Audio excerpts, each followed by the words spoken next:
Hello, welcome to another episode of Weekly Spark, where I sit down with not really a lot of a plan and start an art journal page and show you how it goes.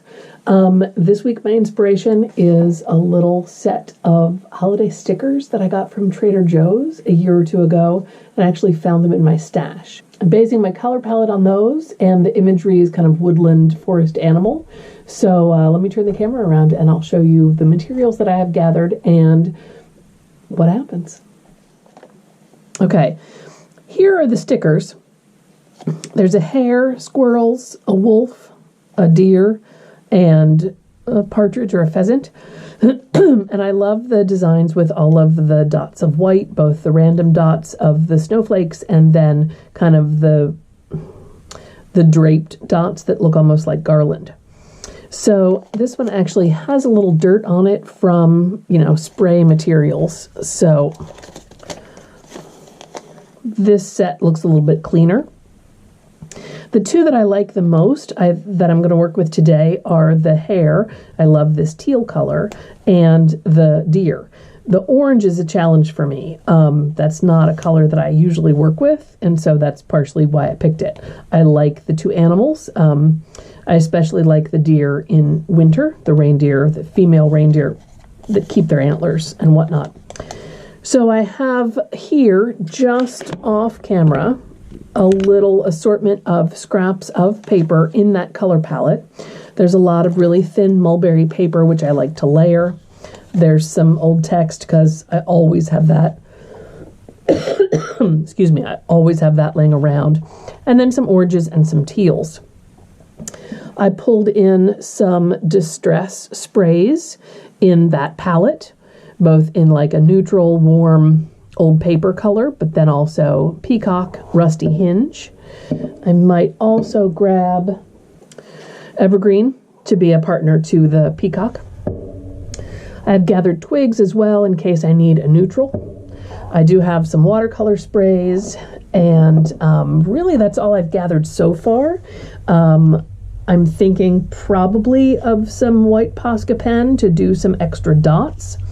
But I did find a few Xerox images, toner copies specifically, of the same animals. So I thought that I might incorporate those in the page too. One side for the hare, and then another side for the deer.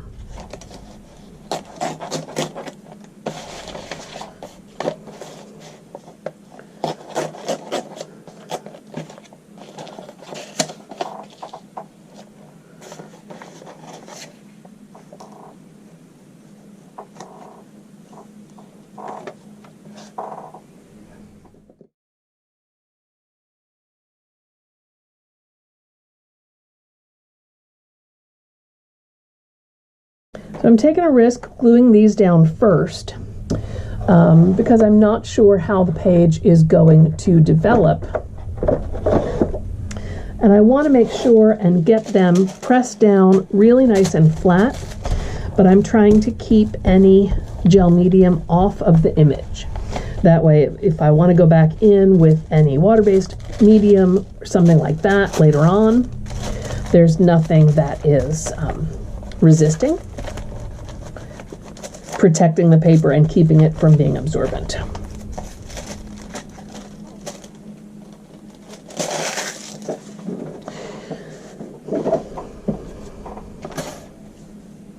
I didn't have really any brown paper, and since the brown tree lines are something that are shared between these two stickers, I think I'm going to grab some brown paint and set a little of that up in the gutter, just with some brown paint in these kind of tall vertical lines. I grabbed a little Payne's Gray too, because then that could actually be the gutter and be just kind of a pause in the center. I didn't want the white to be showing because then that would be really bright and be distracting. So if I want the trees across the center, I just want the actual gutter of the spread to kind of disappear.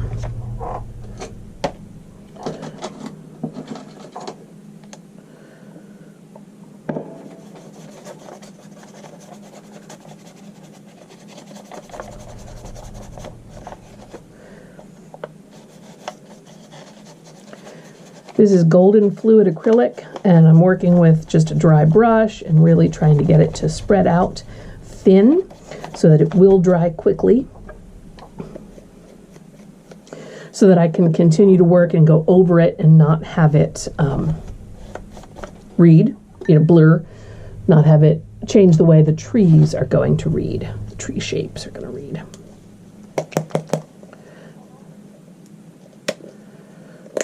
And I grabbed kind of a square brush for this because then I thought that shape might actually make painting these tree lines a little easier.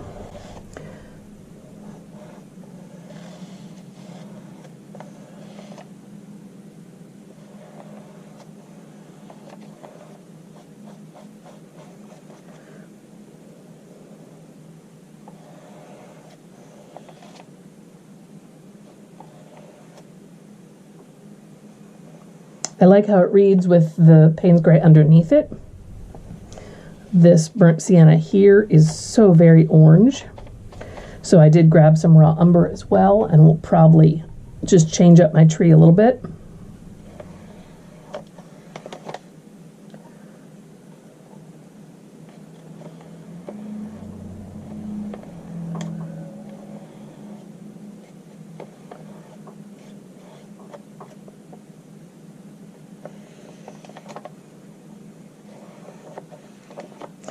So this tree shape is very far out from the center spread, so it's probably going to get covered up, but I can always paint that back in. I'm just trying to plan as I go. I don't really have a composition in my mind.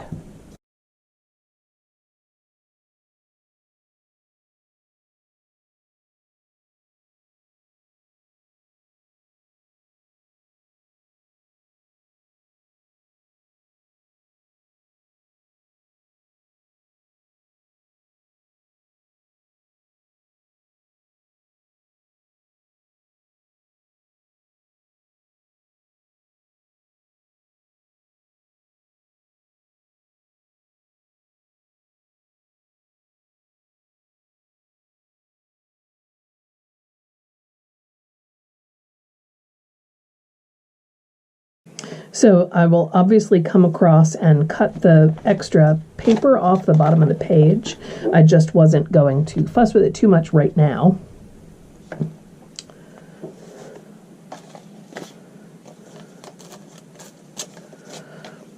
And I want to think that maybe that'll go there, but I'm not ready to glue it down yet.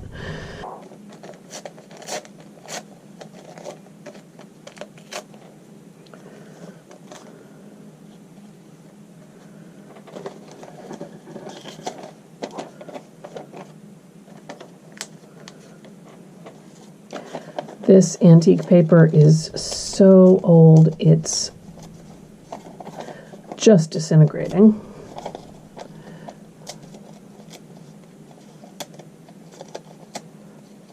It seems to be from a dictionary or an encyclopedia.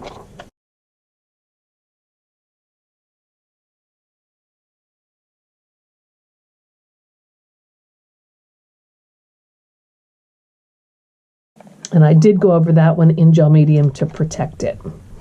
But I also want to add a little more of this really open fibery paper there to make the link between the bottom and the corner.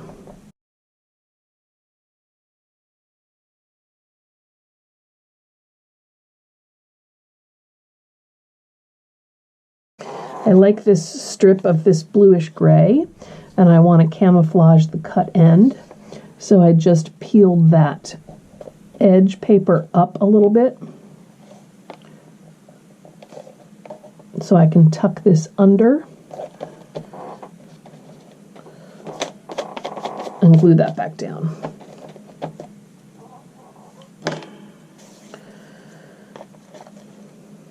So the only space now that really is a problem is right here. And if that goes there, it almost fixes everything.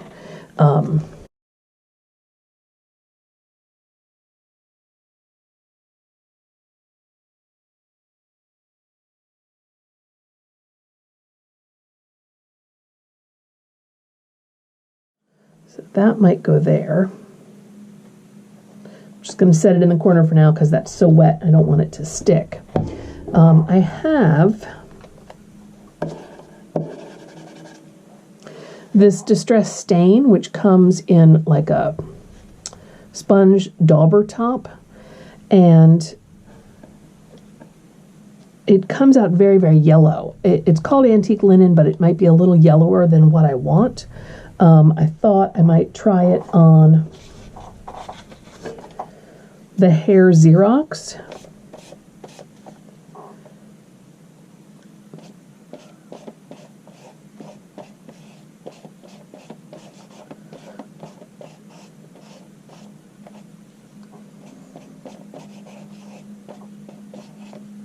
I'll probably come back in with something else, but that tones down the white a little bit.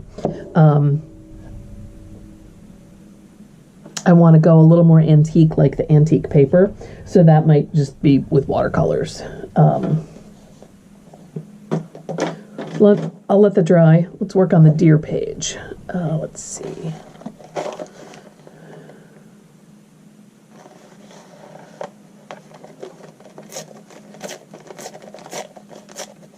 So this one was orange and gray, and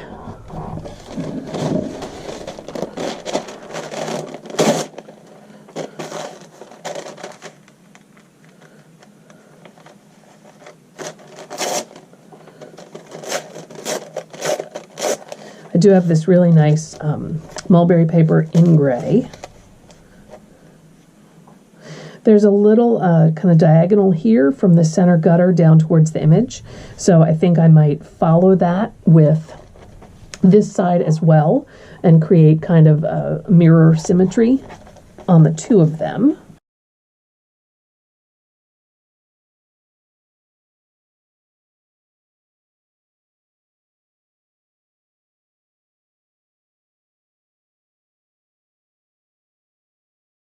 And I'm just layering in a little more gray here.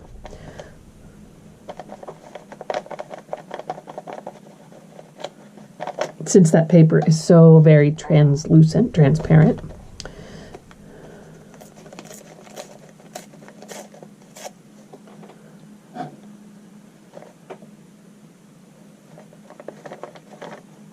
I don't really do symmetrical spreads very often, but since these two have such different color palettes and images, even though they're inspired by the same source material, I thought it might be nice to have them have that connection.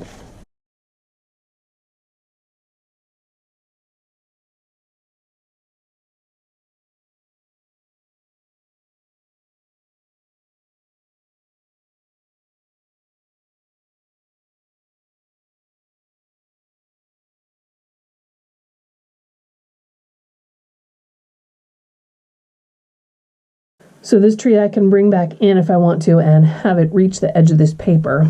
So that'll fill in this tiny little gap that I have here.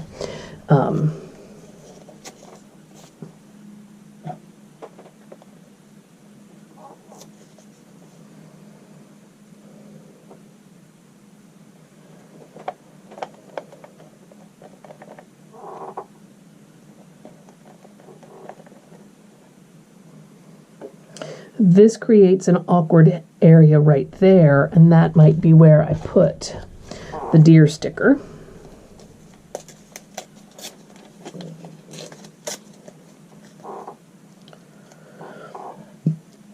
And then they're both facing each other. I can't help that with the rabbit. The rabbit's facing away, but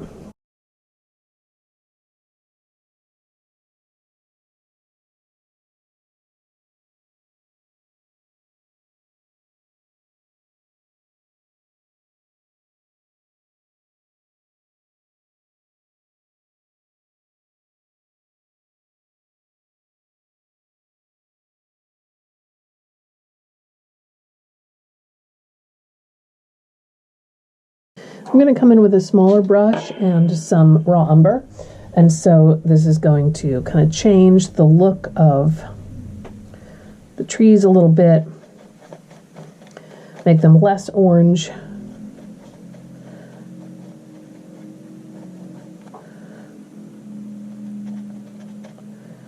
Hopefully make them look a little more tree-like. But even if they don't look tree-like, it's still pulling that design element and that shape out of the original.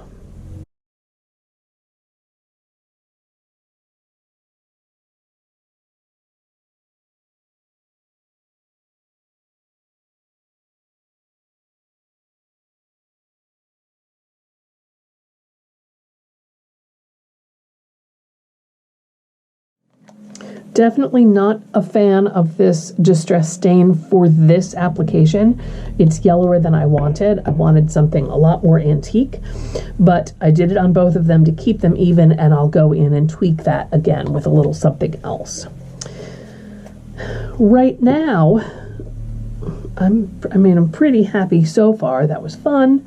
I know that I've got spaces for my stickers. I like my color palettes. I have my page covered with collage, but I want to add a little bit more interest to the page overall. In a way, like I have, color blocks in, but I want to have some more texture or some more pattern or some more design or just some more visual interest. A lot of times that's when I go to stencil and, pick a design that I like with the page, with the motifs. I think this time I want to do a little spraying. And because the spraying gets so messy, that's why I'm kind of organizing everything and clearing some space on the table while I talk to you, because I've got to prevent things from getting too crazy when I spray. Save these guys for adding later. Let me grab some masking sheets. So if you see, I'm grabbing a coffee cup. Anything to then be protected by the sprays is now behind that wall that I've built.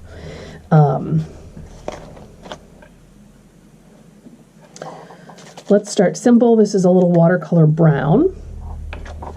I also have this smaller piece of paper that was my test sheet that I tested out the distress stains on. I can use that as a mask to protect my deer if need be. It's very absorbent in that gray.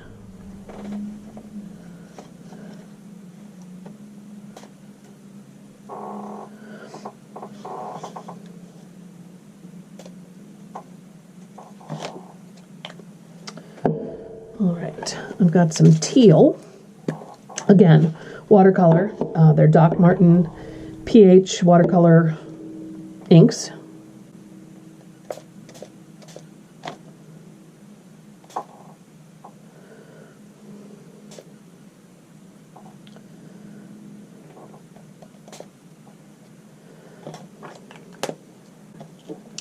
And then this scrap paper is going to be a yummy piece of collage fodder that I can use later.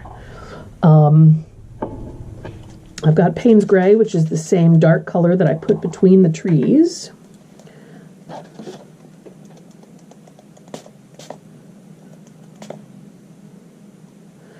And so I did that from further away without any masking, and I did get a little splatter all over everything.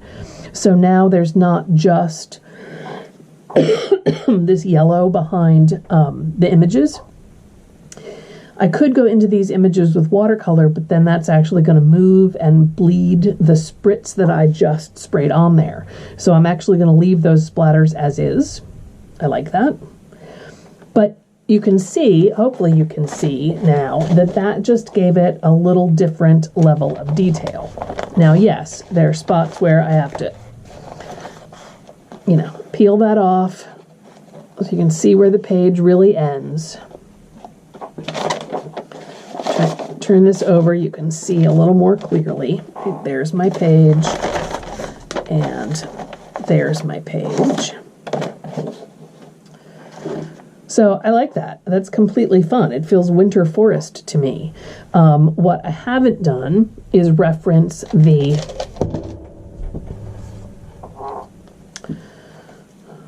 I'm going to go ahead and put these on here.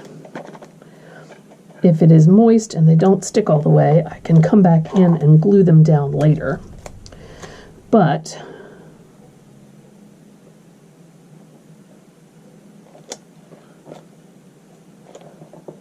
those are the spaces that I did a lot for them.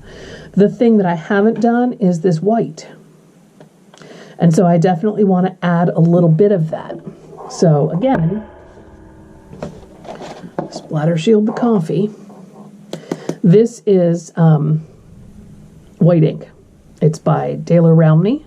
I think I'm saying that right. And I'm going to use this with a paintbrush and just splatter a little bit on.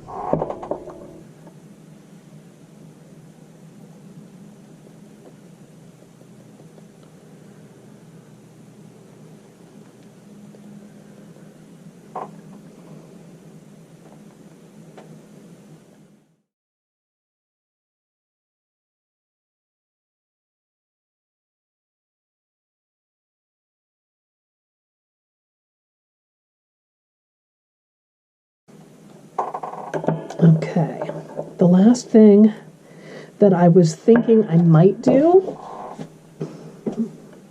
was go in with the white pen and do some swags, but I'm not sure I need those. I'm going to stop the video here and let this dry, but let me know in the comments below if you think that I do need to come in with some dotted lines, some arcing lines where there are swags of these white ornaments of some sort in the stickers. I could add a couple swags of those white dots on this page once it's dry. So let me know in the comments below if you think that I need those swags or not. For right now, thanks for watching this Weekly Spark, and I will see you next week.